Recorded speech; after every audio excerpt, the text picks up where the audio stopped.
back to the WrestleMania Retrospective, and welcome to WrestleMania 3! We're March 29th, 1987, 2 months and 1 day before I was born. Yeah. Anyway, WrestleMania 3 is the most talked about WrestleMania of all time, as well as being hyped as the biggest, if not greatest, WrestleMania ever. The tagline for it was bigger, badder, better. Well, sort of like in sort of like WWE in 2011. Damn it! But it was bigger, as 93,000 plus was in the Silverdome. Some were comps. Oops. But this was make or break for Vince. Still, oops. But we're near WrestleMania 30. Does WrestleMania 3 still live up to the hype as the best WrestleMania of all time? Let's find out. We start with a jazzy intro as the WrestleMania 3 logo is seen swooping out of nowhere and it blends. We then cut to the Silverdome, and right now, holy, that place is huge.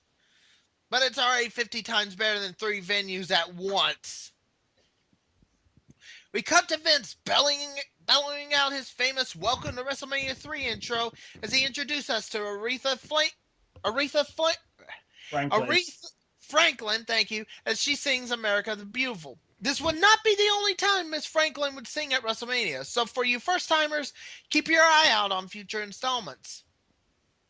We cut to the announce position as Guerrero Monsoon and Jesse the Body Ventura introduced us with celebrities. Former E.T. host Mary Hart, by this time period, well, she was still E.T. host, but still, and baseball legend Bob Uecker. Oh, God. Wasn't he at the first one? No. Oh, I'm thinking of someone else. Yeah, you are. Oh, God, this is going to hurt, isn't it? Is it? We hype up WrestleMania and we start with our first match. A tag team match. The Can-Am Connection face off against the magnificent Don Morocco and Ace Cowboy Bob Orton. Both got jobber entrances. Reason why is because, well, the ramp is too damn long. After a fast-paced tag match, the Can-Am Connection picked up the victory via double team. We come to a video package of Billy Jack Haynes and Hercules. Oh, God. As they run down the history of the two before WrestleMania 3. We then cut backstage to Mean Gene with Hercules as he cuts a promo thinking he's the real Hercules. Is it just me or did Vince run out of ideas before he ran out of ideas? I'm kind of going to go with the latter. Well, that's what I figured. Billy Jack Haynes facing off against Hercules. I love the little entrance ring. You know the little entrance ring?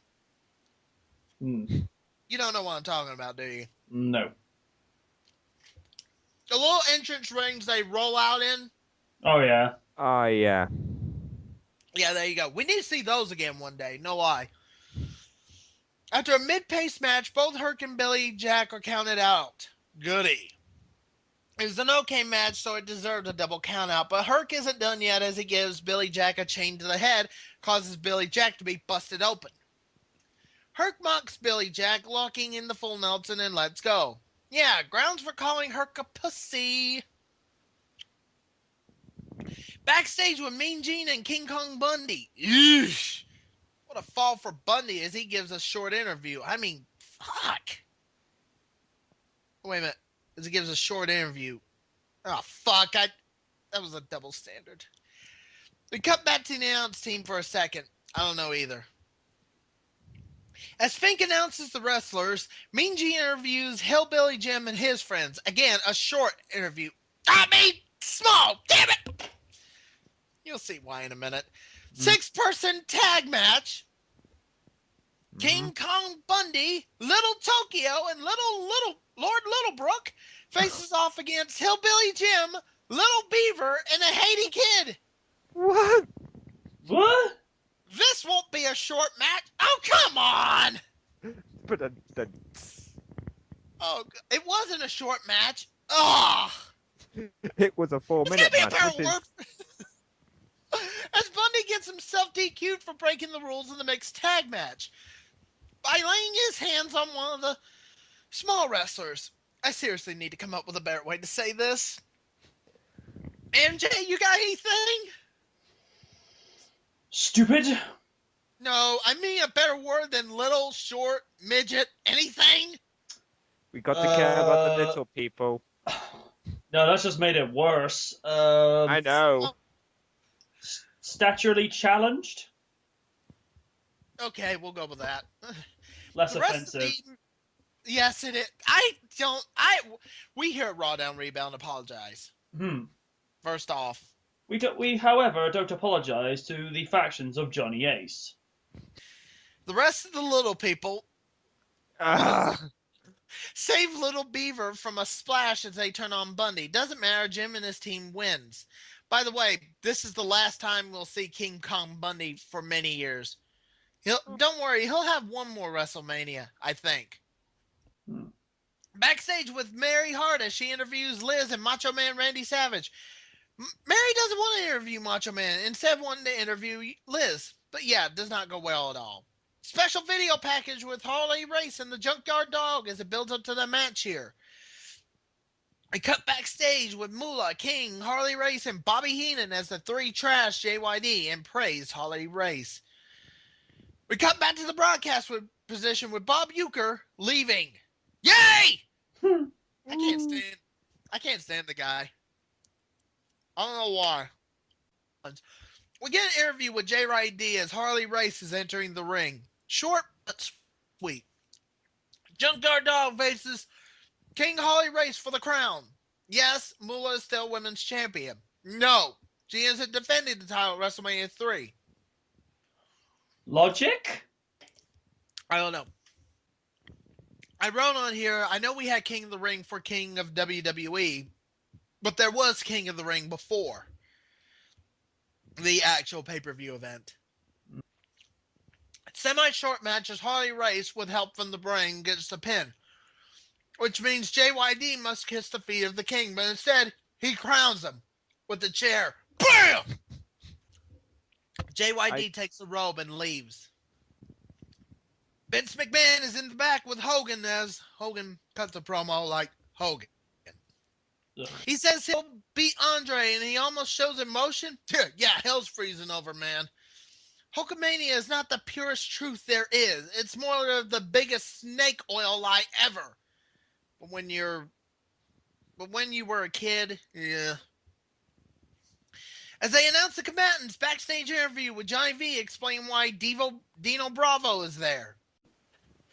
Tag team time. The Rougeau brothers face off against the Dream Team, aka Brutus Beefcake and Greg the Hammer Valentine, with Johnny V and Dino Bravo in their corner. Monsoon reminds us the last time Dream Team was wrestling at WrestleMania. It didn't end well for them. Kudos for keeping track. Damn it! Precursor to Gorilla and Heenan years down the road. So Heenan, will you stop? Will you be serious? Heenan, why be a hater to the little people?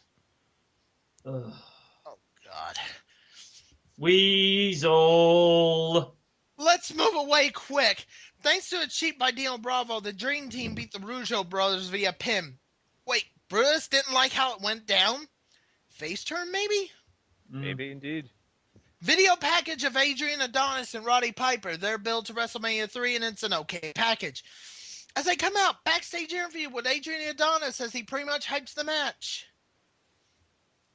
Adrian Adonis versus Roddy Piper, and the loser gets their head shaved. Wait a minute.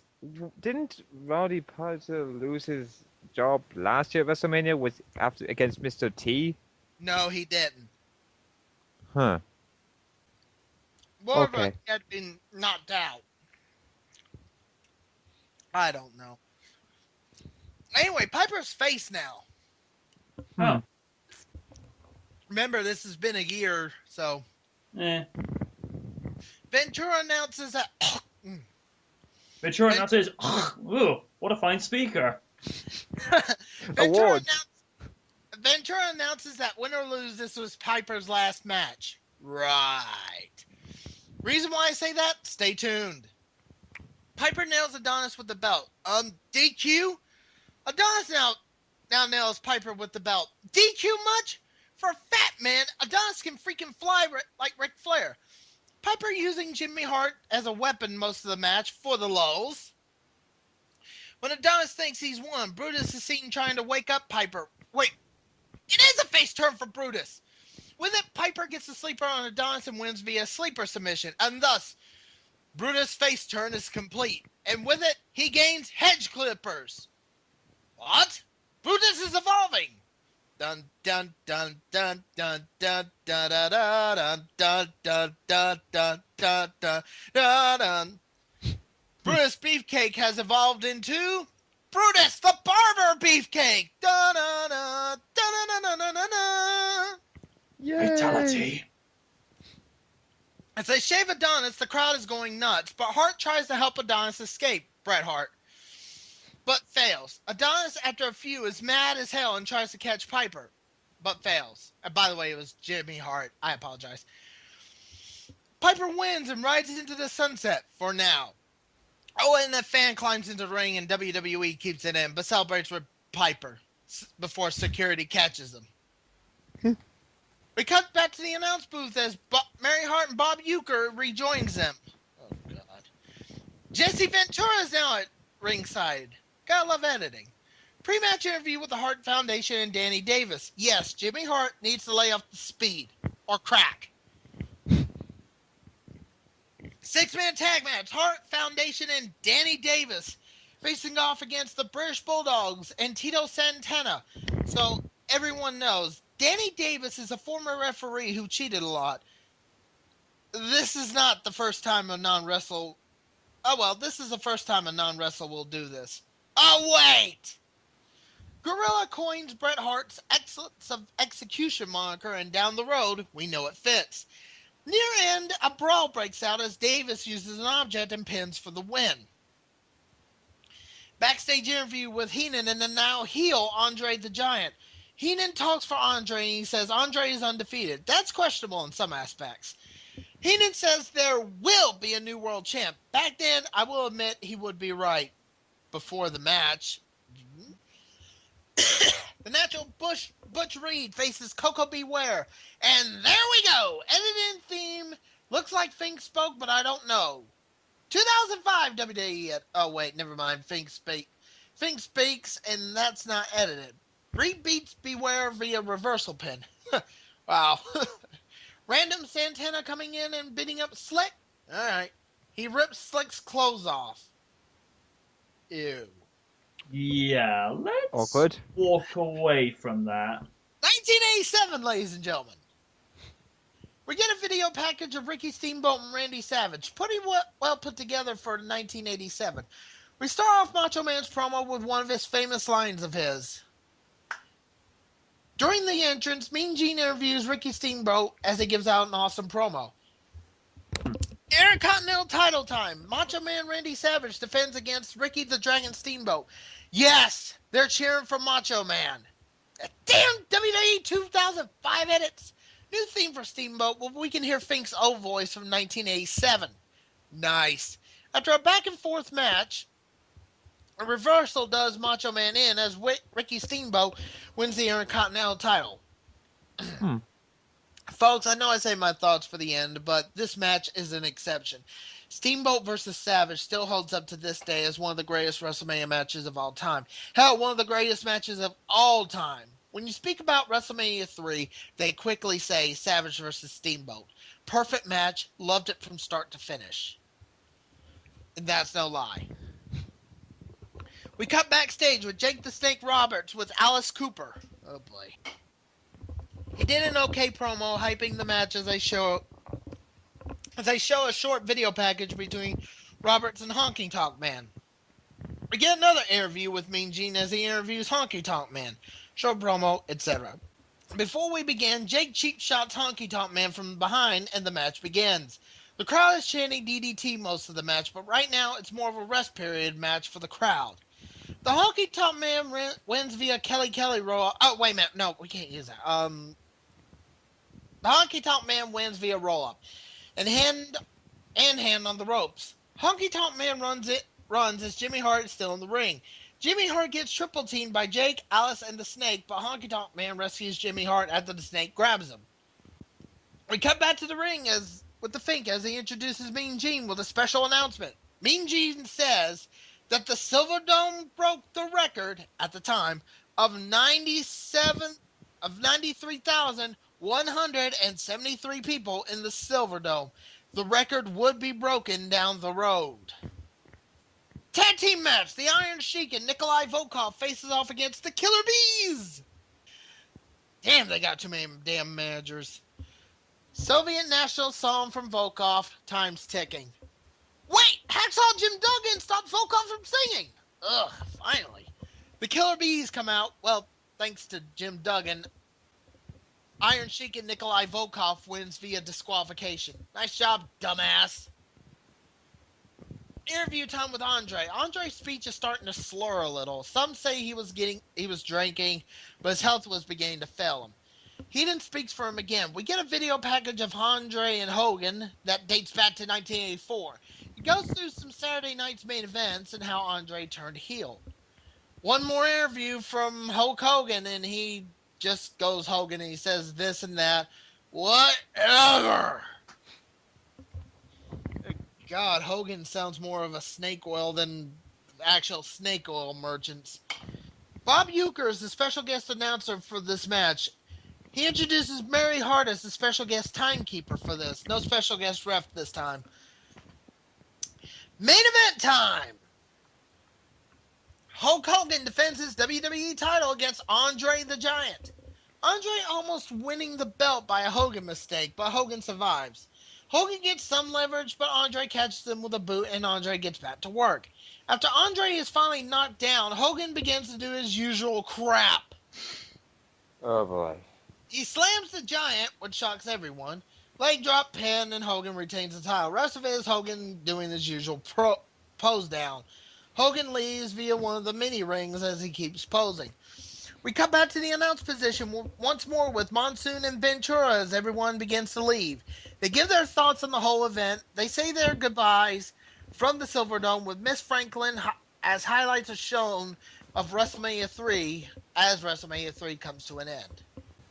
WrestleMania 3 still holds its title as one of the best WrestleManias out there. Vince McMahon took a gamble and it paid off big time. Savage Steamboat match of the year for 1987. It stole the show in my opinion. Hogan versus Andre, yes, talked about, but not as great as everyone says. It does hold up though as one of the best matches on the card.